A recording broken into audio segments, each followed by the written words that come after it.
Welcome to the Austin LGBT Chamber of Commerce podcast. I'm Tina Cannon, your host and CEO of the Chamber. On today's pod, we're going to talk local business headlines. In the news this week, HEB's $1 million donation to fund affordable housing. Where's that going to go? Factory-made homes are headed to Lockhart. And a new segment today, Fun Facts with Fiona. Stay tuned.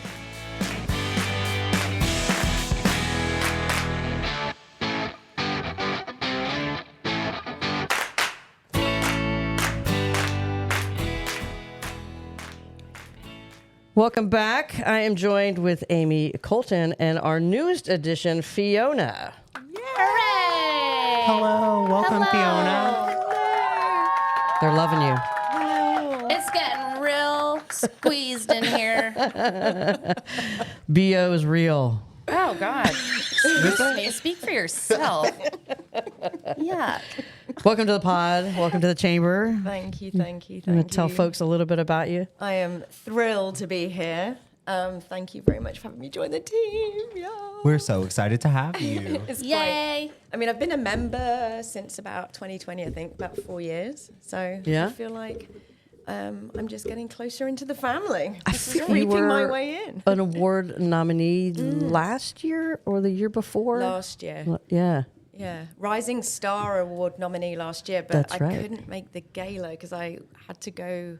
I got a scholarship to go to Tuck Business School for a class at Dartmouth.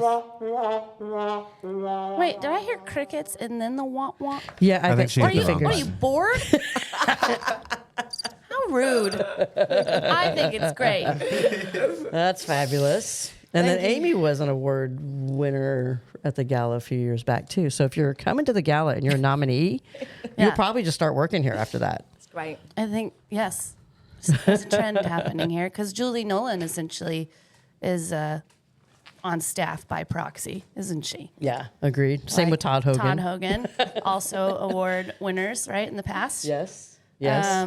So I think he's a nominee this year, too, or at least his So- organization is a nominee this year. Yes. if you are a nominee, start brushing up on your resume because there may be some changes in your future. You never know. No doubt. Well, welcome to the pod. We're gonna introduce a new section that Fiona's gonna lead us through later on. But let's take a look at some local headlines. As soon as I can find the button. We'll get to it. I promise. HEB is donating $1 million to fund affordable housing projects in East Austin. To aid in the construction, they announced the donation to Austin Habitat for Humanity to help fund 2 new clusters of affordable homes out in East Austin. The grocery giant's contribution will help fund construction for a 126-unit called the Persimmon Point Project. And the organization's work at Whisper Valley Development in Manor will see about 70 new homes constructed by the end of the year.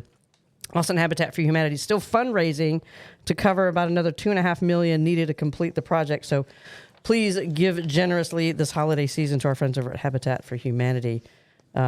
Of course, HEB is opening a new store this week. My wife is super freaking excited. I was about Is to that say that. I finally cannot happening? wait. I'm so ready for that stupid little temporary one across the street to go away. Oh, She it's said this very morning sad. she woke up at 7:30 and checked the internets, and there was a line wrapped around the building. Wow. Really?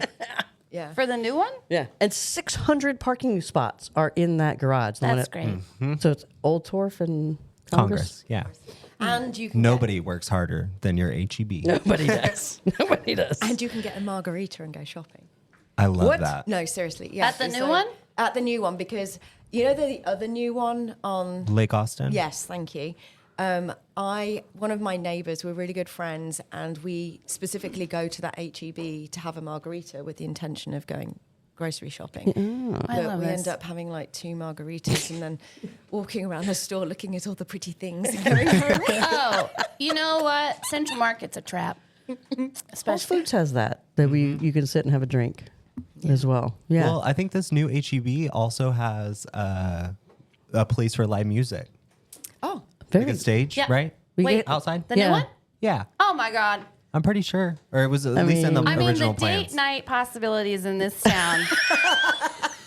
I keep swearing by like Central Market has got to be the best date night place. That's the one South Austin. There's two. Yeah, there's one. Oh, Midtown. Yeah. Yeah. So, I mean, yeah, music, wine, talk about food, a little bit of culture.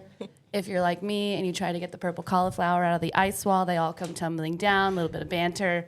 So, yeah. Like, oh, yeah. This is how you meet people. You just knock things over in the produce moment section. for me because I'm like, do I put them back? I don't know what to do. Like, but this is great. I'm not a grocery store fan. I don't go to grocery. I don't enjoy the process. Don't enjoy the people that are in my way in the aisle. I hate grocery shopping. Christy loves grocery shopping. So, like last year, a friend of hers got her a complete HEB gift package. It had HEB hat, HEB shirt, HEB towel, HEB socks, HEB Converse shoes. That sounds like the Christy I know. Wow. Yeah, for sure. She loves a tchotchke. So, yeah. Many a junk drawer in our house full of tchotchkes.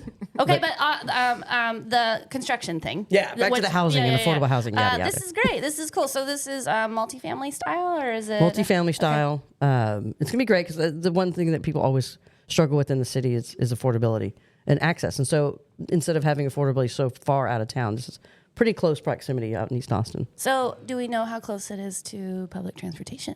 So it is actually a part of, in order to qualify for some of the affordable housing components that you get, you actually have to have access to affordable public transportation. This is great.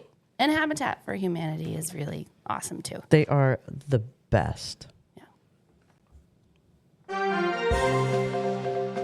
Speaking of homes, some are headed to Lockhart, but these are factory made. An Austin-based group called Amherst will create a subdivision in Lockhart made of pre-constructed homes, according to our friends over at Axios. The development is going to be called Firefly. Will add 145 homes to the very growing town that has boomed in recent years. The construction of the homes will happen in San Antonio, and then they'll be installed on permanent foundations that will meet all the regs and requirements for a normal site built home. But we've seen some of these things happen before. One of our old chamber members, Castita, had a development like this down in San Marcos. But this is kind of a fast way to get production on the ground. So they're not mobile. No. They're just prefab. They're kit homes. Kit homes that pop up in your town. I hate it. I was waiting for it. I'm here for like the affordability aspect. Yes. But you will save so much more just getting a manufactured home and then like figuring it out. Like these are so poorly built because by the time they pour the slab and they rush these slabs and then they're trying to build this prefab on another site, and I'm looking at some of the corners and how the 90s line up, and I'm just like, oh my God, we have one storm and that thing is coming down. Yeah, but it's not the same if you put an RV out there. If this is what I think it is, where they like ship the whole house on a flatbed. I think it's basically like a kind of a tiny home connector Lego kit. Is it the same with a manufactured home? Because I feel not exactly, because a lot of them use aluminum struts, like steel struts. Yeah. And it's less than half the cost. Colton's like, help me, Lord. I know. I was like, when can I leave? No, but there's all kinds of stuff happening out there. Like, I love this. There's a new neighborhood out there. They're gonna be a member soon. Wanderlust is what it's called. Yes. And they are. It's like a brownstone style development where it's like not multifamily, but you got that duplex kind of. You share a wall, but you still have a yard. Mm-hmm. Lockhart is off a scale. It's popping. It is happening. We're getting a big. Speaking of HEB, we're getting a big HEB That's out right. there. Wow. We gotta extend the transit because it's only a couple of days a week. Yeah, it's 3 days a week. Yeah. Not on weekends. Not great for business out there. Yeah. And also, like 3 days a week is not helpful for me because, Yeah, for sure. Mm-hmm.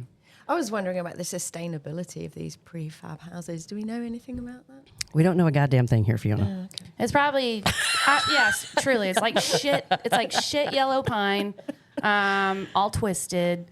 These guys don't care. Yeah, They're finger jointed. They're on like an pieces. assembly line where they're building trusses. So you basically order you order your house like it's a tough shed. I bet the tough shed is probably built I better. would faster move into a tough shed because they build it like link by link, board by board on site.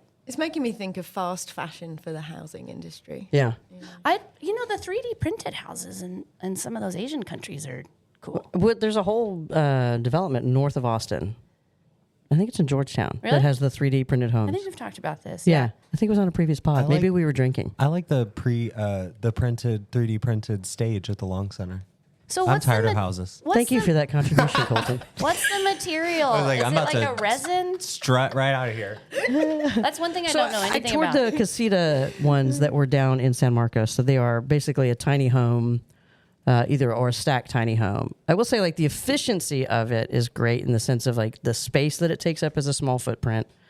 And then the use, like all tiny homes are pretty well constructed as far as being able to, have your home be, every little space is a storage and a different function, a different thing. And they're cute and they're affordable. It's a good entry level home, but yeah, it's not going to be, you're not going to be raising your kids in it and grandkids coming by later. Starter home. Yeah. A gateway Which is home. probably better than some of like the little starter homes. I won't mention brand names, but those are also made by Twigs. My house was built in 1977, and the amount of work I've had to do to it already, I have questions. I was built in 1971, and I am falling the way apart. I'm here. I was actually born in 1977. Well, I've got all kinds of questions. Grateful haven't had to have any work yet. So we want to branch into a new section. Fun facts with our new Fiona. Fiona is going to walk us through some interesting queer trivia, tidbits, knowledge, things that you should know. What do you have for us? Okay, so for my kickoff fun fact, I found in Icelandic folklore, the Yule cat is a mythical creature and it's huge and vicious, and it's a vicious cat. And it eats people who don't receive new clothes before Christmas. Wait, Now, it leads into something queer. I was going to say, Christmas is pretty gay. It's pretty camp. The Yuletide is gay. I agree. And in a moment, you can ask me, why the hell does this cat eat people that don't receive clothes? But apparently some modern interpretations within queer culture depict the Yule cat as a fabulous drag queen, adding a unique twist to the traditional tale. I love this so much. A cat drag queen. Love. Can you imagine, instead of stuffing stockings, you got a drag show in your living room? Like, That would be great. I'd be like, yeah, it's Christmas morning. Let's go get mimosas and sit on the couch. Wait for the Yule cat to give us a show. Well, I was like diving into this thinking, so why does the cat eat the people that don't receive the clothes? And so according to our beloved Wikipedia, apparently the theory has proposed that it was used as a threat and an incentive for farm workers to finish processing the wool collected in autumn before Christmas. So they're collecting wool to make the clothes. Okay. And so if you took part in the work and finished, you were rewarded with your new clothes. So if you didn't finish your work, you didn't get the clothes, and therefore you'd be eaten by the Yule. This is fascinating. I feel like this is like the prequel to Kinky Boots. Right? Like, Love it. you better get that wool, or else you'll be in the shoe warehouse making women's shoes. This is fascinating. Why did we frighten children as like a standard for holidays? Like, what is that about? Oh, like Krampus? Yeah, Krampus, and like, she's Coal. always watching. You're gonna get coal. Right? Yeah. It's Or like, creepy. there's something else with like, there is something else with shoes, right? Where It was the cobbler's shoes. if you don't put your shoes out, something happens. Well, or- are we leading into Boxing Day then as Yeah, well? yeah. Oh, Like the that's day right up after your alley. Christmas Day. Yeah. Right. I mean, I know everything British, by the way, everybody. We technically have a Boxing Day in the United States. We just call it taking out the trash. Yeah. Yeah, Taking out the boxes. taking out the boxes.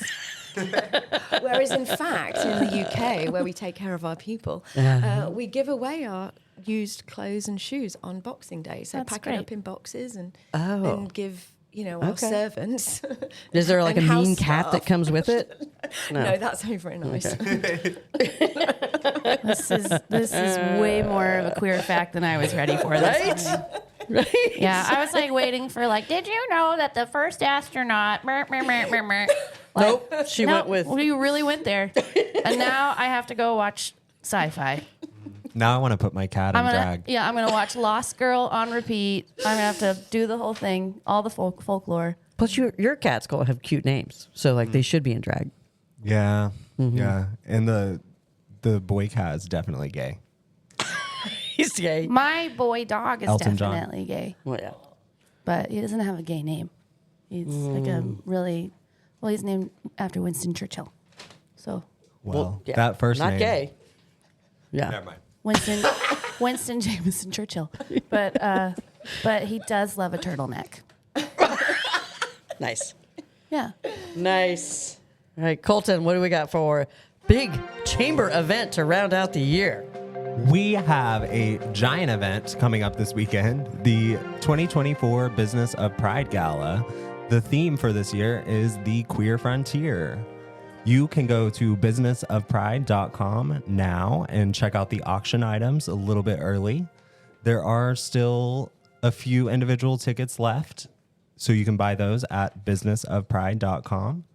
We will have mechanical bull, live armadillo races, some drag queens. What am I missing? Lots of booze. Yes, alcohol, Auction items. wine. Kitsch Yep. DJ of Boy Orbison for the after party. Yes. If y'all have ever been to Neon Rainbows over at Cheer Up Charlie's or anywhere else around town, Loving this. amazing. Yeah, they're going to play all 80s, 90s kind of throwback. 90s country. 90s country. Yeah. Little Shania But like Twain. 90s country with like a beat. Okay. Because Yeah. Boy Orbison, he's good at this. Yeah? Like, yeah. Good. It's very dancey. And if you don't come, like, I think we're going to send the Icelandic cat Oh, Jesus. to your house. Christ alive. Well, yeah, that's his birthday. So. I'm going to try and suppress my urge to yee at our event. Do you remember when we went to Kim So you Petras? can yeehaw. I will yeehaw. But when we went to Kim Petras, he was like, did you just yee at a Kim Petras concert? And I was like, yeah, sorry, it slipped out. What's a yee? Yay!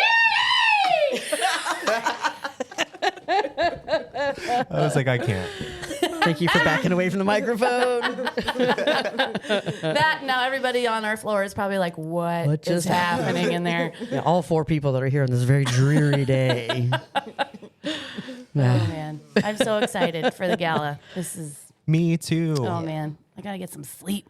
And for those of you who have been members of the chamber for a long time, you may remember Gunner. Gunner is returning for the gala and will be performing as Robin Rose Quartz. Yes, Yes. can't wait. Yes. Yeah, Robin is extraordinarily gorgeous.